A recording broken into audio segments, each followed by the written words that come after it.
Donc, on est à 8-0, toujours avec cette arène de 12x avec démoniste.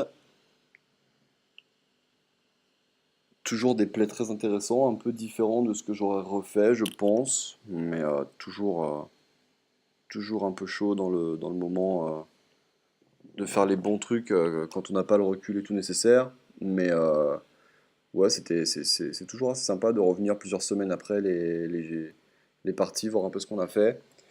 Et donc à 8-0, on tombe contre un chaman. Et en général, quand on tombe à 8-0 contre des chamans, c'est pas des mauvais jeux.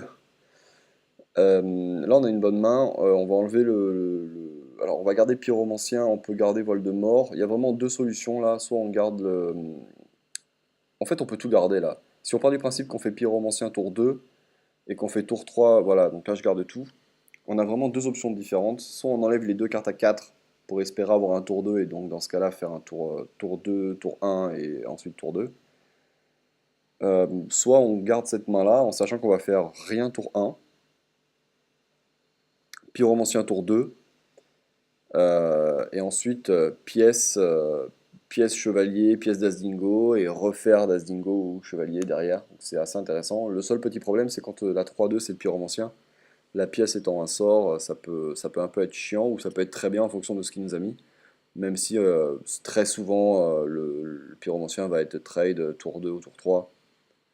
Donc voilà, là on va tout de suite voir ça. Alors on a pioché Panthère entre temps, ça peut peut-être modifier les plans. Ça dépendra vraiment de ce qu'il nous joue.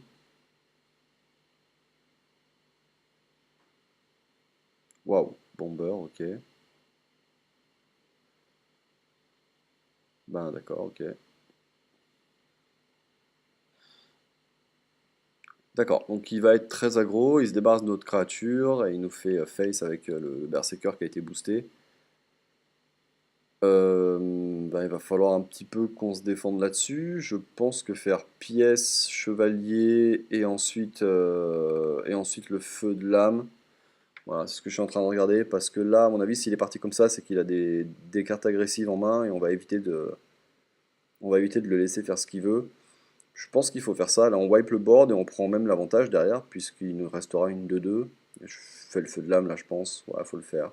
Je pense vraiment qu'il fallait le faire là. Voilà, allez. Voilà, ça c'est bien joué. En plus, c'est pas trop mal. Bon, on perd la panthère qui est une bonne carte, mais c'est vraiment pas gênant de la perdre là. On a notre tour 4 derrière, tour 5, et s'il pose un truc à 1 endurance, on a notre voile de mort. Donc, ok, bon, il pose lâche, normal. Il se débarrasse de notre 2-2. Bon, là, on va faire das dingo, hein. Bon, de toute façon, on repioche une panthère.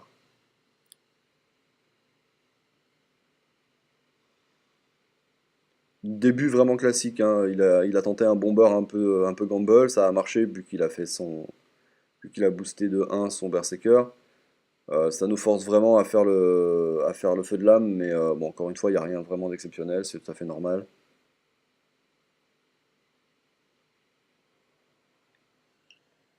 Ah, alors là, il a un petit peu d'hésité. Il a surcharge, ouah, il fait Maléfice, Maléfice sur Dazingo. Bah, de toute façon, en même temps, il n'y a pas vraiment mieux dans notre jeu, mais. Enfin, si, on a quand même les démons, mais. Ok, allez hop. On continue à poser toujours ce qu'il y a de plus fort. On pourrait faire Panthère pioche, là, c'est pas non plus dégueulasse. D'ailleurs, c'est peut-être ce que je fais. Ouais, voilà, je pioche d'abord et Panthère, voilà. On peut le faire, ça, de toute façon, on a la même force sur les deux créatures et ça va vraisemblablement servir à trade. Et en plus, en faisant Panthère, on évite de se prendre un Fire élémentaire tour 6 de sa part. Et bah ça va être parfait pour se prendre un nain. On peut piocher encore. On va quasiment. Ouais, de toute façon, on va faire nain quoi qu'il arrive, donc au cas où vraiment, mais ouais, là, on fait ça en pioche, en trade.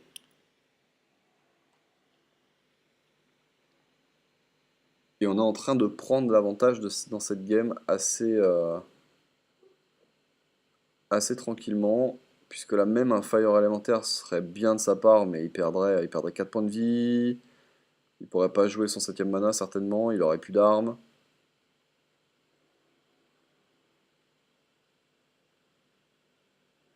Il a l'air un petit peu d'hésiter. Oh, bah il en a pas. Il fait totem. C'est bizarre.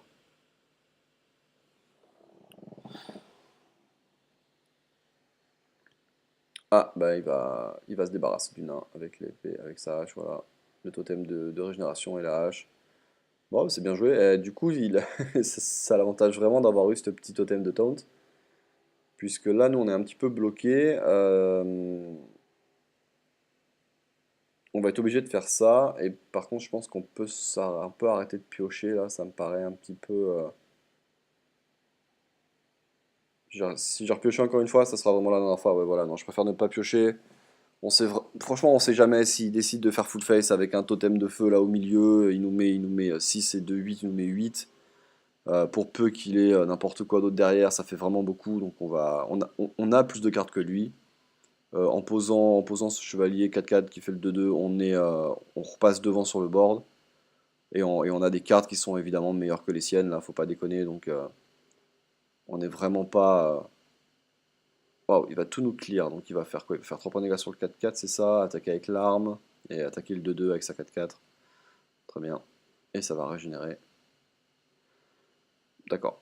Bon, il a bien vidé sa main là.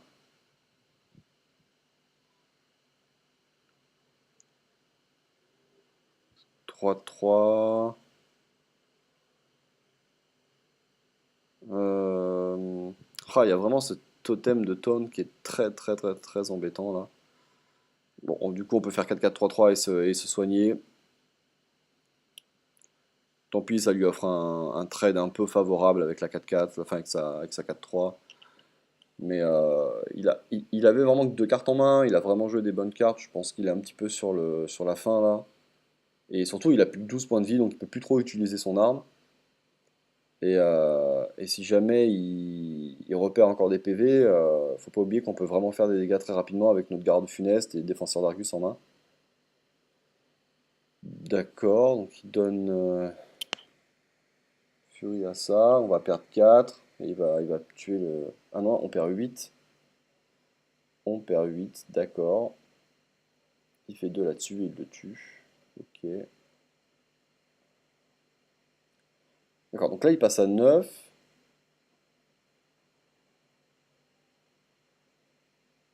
Bon, bah là il va falloir se débarrasser un petit peu de sa 4-4 et sa 3-3, donc il va falloir poser le garde funeste là.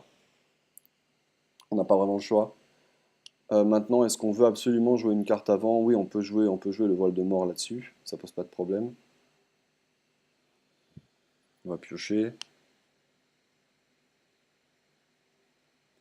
Bon, le diablotin sert pas à grand chose. Je pense que là, il faut poser. Alors, j'aurais pu poser la goule, mais là, la goule sert pas à grand chose en fait. Ça aurait été peut-être plus intéressant de voir si on avait quelque chose à poser à 3 mieux qu'une goule. Maintenant, on peut poser le loup et le diablotin, là, ça pose aucun problème, oui, c'est bien même. Ça régénérera peut-être un petit peu soit la 4-4 ou soit la 5-7.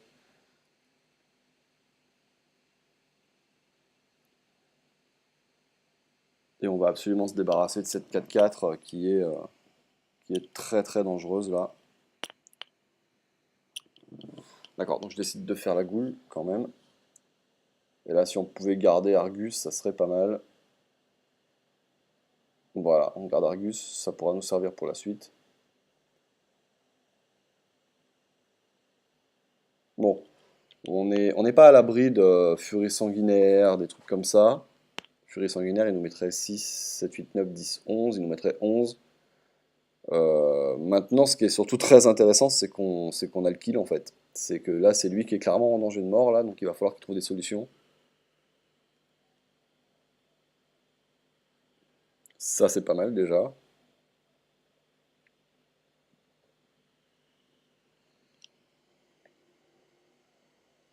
Bah, à mon avis, il a rien. À mon avis, c'est la fin.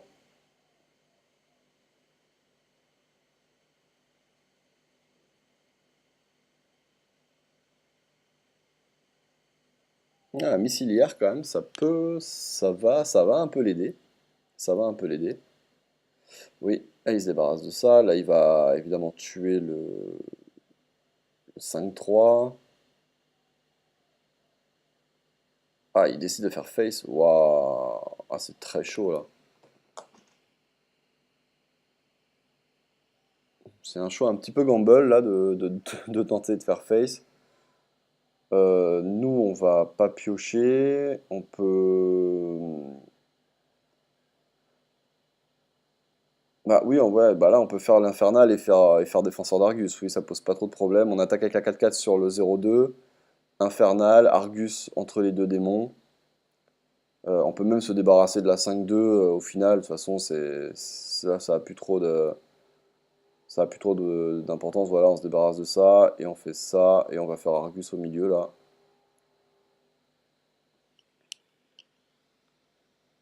Et normalement, il devrait pas être capable de mettre 8. Même si avec Shaman, il y a plein de combos de 2 cartes qui font 8 quand même, hein. Et le Nervi n'en fait pas partie. Et voilà, donc on va passer à 9-0 dans cette game. Très intéressante.